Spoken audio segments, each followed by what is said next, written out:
call on the directors of the play, Ray Angelo Aurelio and Setsu Hanasaki, to the stage.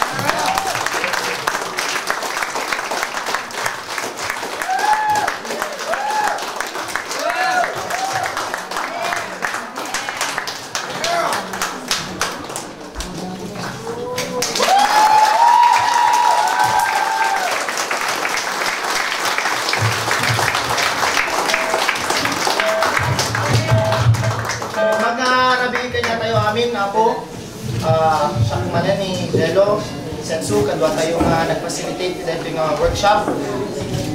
Nakita yun at tangarabii kasi produkto di pito nga aldaw nga panakikinadwa tayo. Panakikinadwa, dito yung naduma-duma nga participants. Dito na sa basabali nga lugar dito yung Cordillera. At pasalamat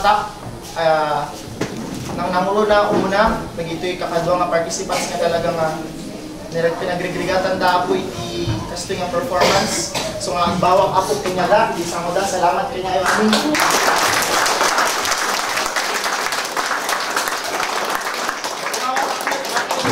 Basit nga words nga nagapo kini Setsu, nagapo iso ni Japan ket first time na apo dito ayan tayo si Cordillera ket may sunan nang bingay mat iti amuna iti teatro. Thank you very much for coming tonight. I am very, very privileged to working with your kids here, and I felt their pride. And especially my team, which was the first one, they made by themselves all the stories and how to make it theater. They were very, very talented and have pride, and so I had very, very good time. I'd like to thank them, and I'd like to thank you for you. Thank you very much.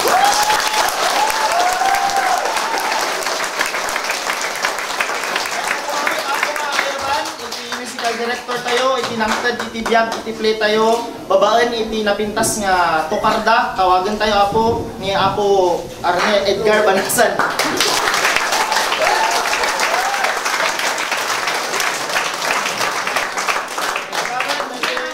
Nagawa tayong musikero matlang ni Kenneth.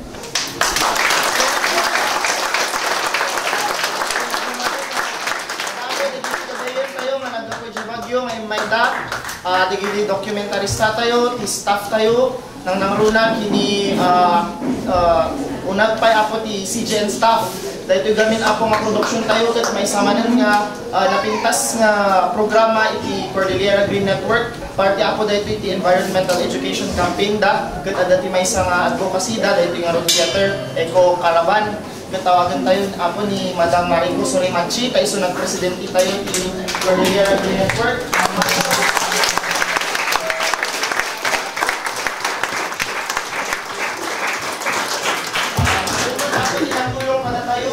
Balik nga napintas dito nga programa tayo at dito nagkapumagagayam tayo di Japan, di Kiyosato Educational Environment Project ni Apo Hiro.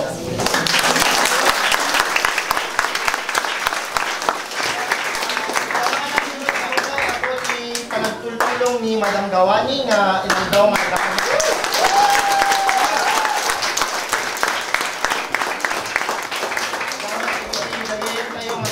Manang Lili, Manong Renato, Vince, kin ang amin nga timultulong kanya tayo nang namuruna. Apo itad ko kumati nemposuan nga masalamat iti St. Mary's High School of Sagada. Thank you guys.